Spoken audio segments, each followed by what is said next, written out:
Good morning once again, my brothers and sisters. Welcome to another Living Hope Today study. How thankful to God I am that you're here again with me today. And today we get to study Ruth chapter 2. Have you ever had things go so badly that you've thought God just didn't like you anymore?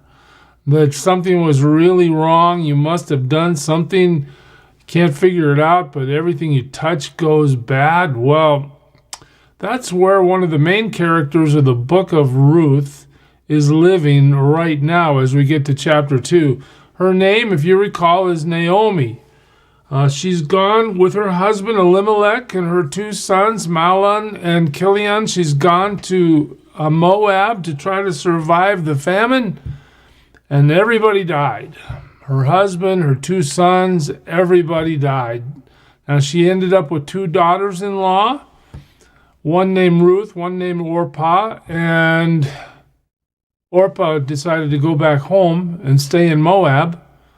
But Ruth said, I'm going to go where you go. My God's going to be your God. I'm going to stay with you till the day you die, Naomi. Let's go back to Bethlehem. If that's where you want to go, let's go. So they make the journey. They get there. But I want you to see Naomi. She calls herself Mara, which means bitter. And she says this, don't call me Naomi, she told them. Call me Mara. But look who is to blame for all her trouble. The Almighty has made my life very bitter. I went away full, but the Lord has brought me back empty. Why call me Naomi? The Lord has afflicted me. The Almighty has brought misfortune upon me. God has hit me so hard. Well, sometimes these things happen and we don't know why. And yet, our New Testament says stuff like this, rejoice in the Lord always. I will say it again, rejoice. Okay, Naomi, are you supposed to be rejoicing in the death of your husband, the death of your sons, the loss of Orpah, your daughter-in-law? You don't have any grandkids. All you have for your trouble on your trip to Moab is one faithful daughter-in-law, Ruth. That's it. I mean, Naomi is super bitter, and she does not see what God is doing behind the scenes. In fact, one of the beauties of the book of Ruth is God never really shows himself in the sense of, let me tell you where I want you to go, let me visit you with an angel, let me speak to you by my spirit. No, these things all seem to be circumstantial. But are they really circumstantial? It's a great lesson for us in our own lives to understand that God's controlling even the smallest details of life. Look at this. Verse 1 of chapter 2. Now Naomi had a relative on her husband's side. Just so happened. Okay, what was his name? Well, first he was from the clan of Elimelech. That's her husband, right? That's really important. He's a man of standing. His name is Boaz.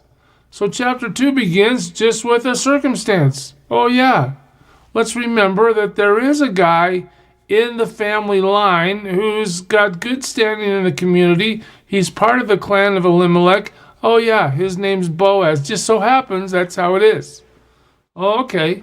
And Ruth the Moabitess said to Naomi, let me go to the fields and pick up the leftover grain behind anyone in whose eyes I find favor. Naomi said, go ahead, my daughter. Well, what's happening there? These two widows have to figure out how to live.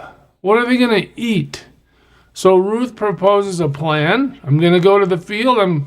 If they'll let me, I'm just going to walk behind the harvesters and pick up whatever's left. All right, is that okay with you, Naomi? Naomi says, sure. All right, that's the plan. That's how we're going to eat. There's no Social Security office to go down to. So the government's not going to help us. Ruth has that ambition, that insight, that idea. Okay. So she went out and she began to glean in the fields behind the harvesters. The plan's in place. She's carrying it out. As it turned out, here's another circumstance. As it turned out, she found herself working in a field belonging to Boaz. Isn't that something? Who was from the clan of Elimelech. Notice how this has now been repeated twice. that Boaz is from the clan of Elimelech. Why is that so important? Well, I'll tell you in a minute. The text will tell us. Just then Boaz arrived from Bethlehem. Well, just then, look, here comes another circumstance.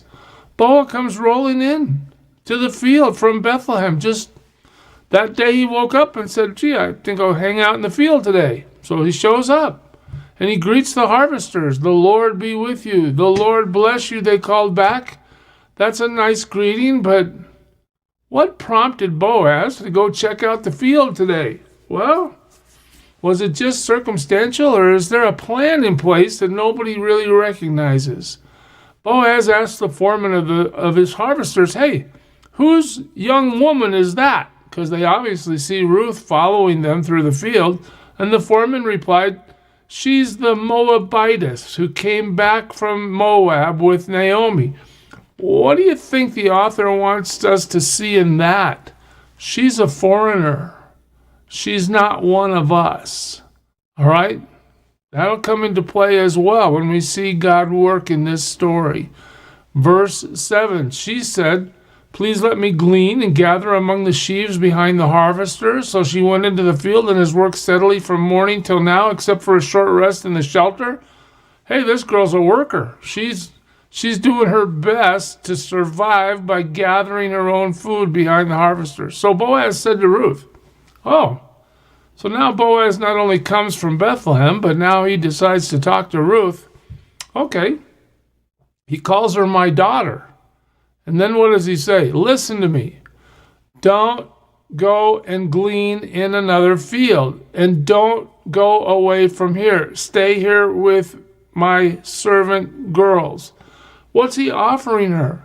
Well, he's offering her protection, number one. Because a single woman out in the field, I mean, anything can happen. It's not safe. Well, Boaz is offering her protection.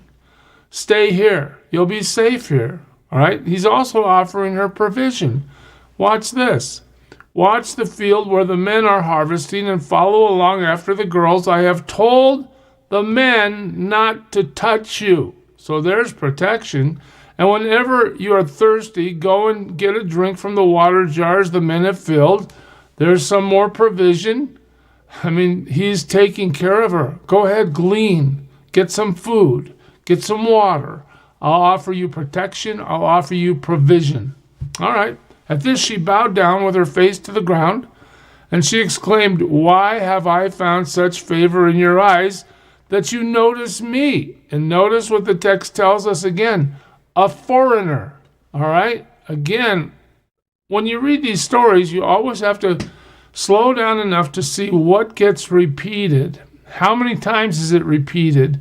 And ask yourself the question, why is the author of this text bringing this up again and again? How does this relate to the point that the text is trying to make? All right, so her question to Boaz is why? Why are you doing this? Don't you know that I'm a foreigner? I mean, you guys aren't supposed to worry about us, but you're worried about me. Provision, protection. You're providing. Okay.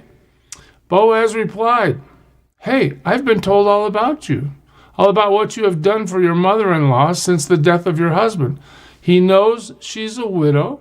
He knows she's helped Naomi by staying with her. What did you do? Well, let's see, Ruth, what have you done? Well, you left your father and your mother. That's never easy, is it? And you left your homeland.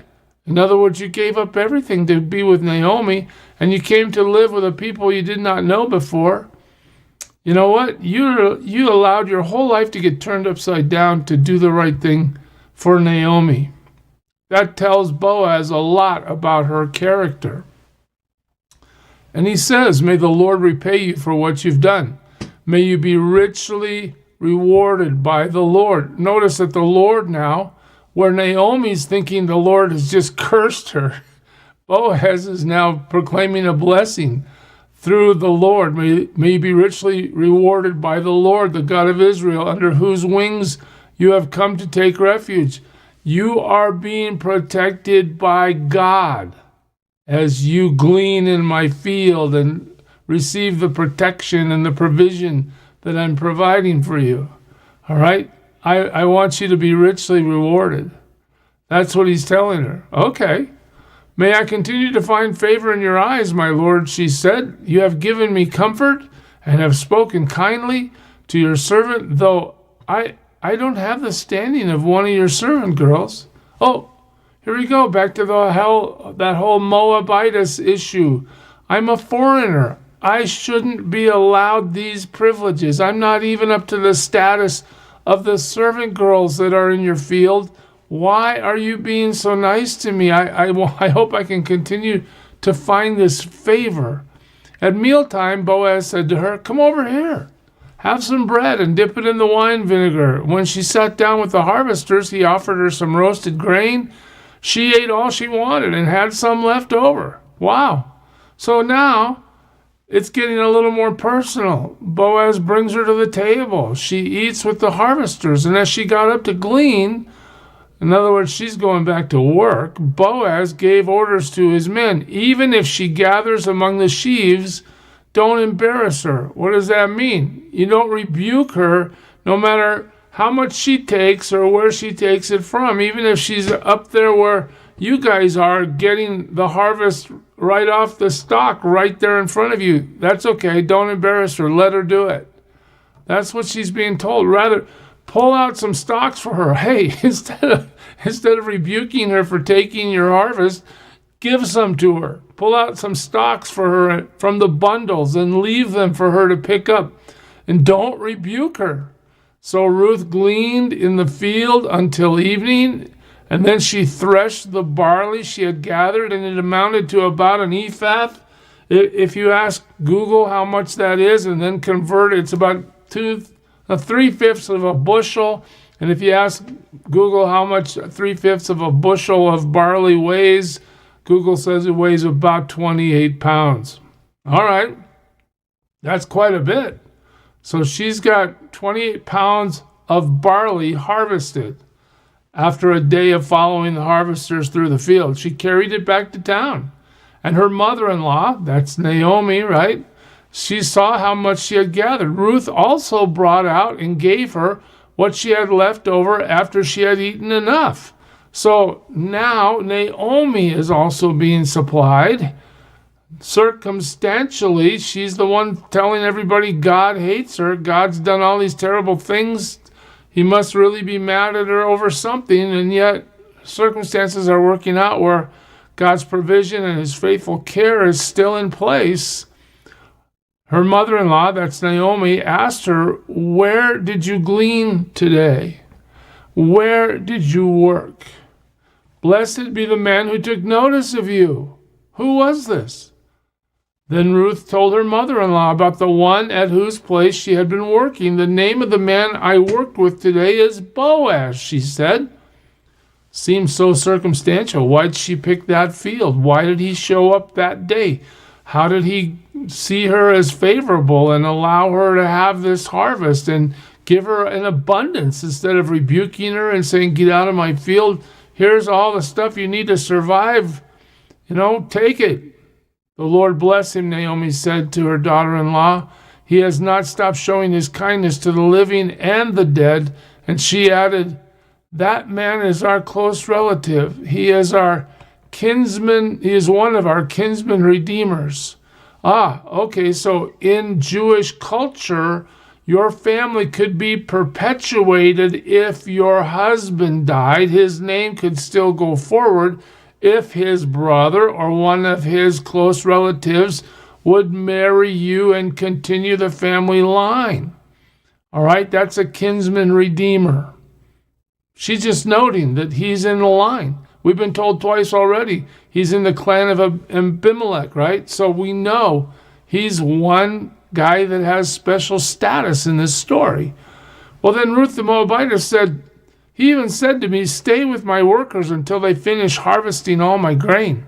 So she's telling Naomi that the favor is here.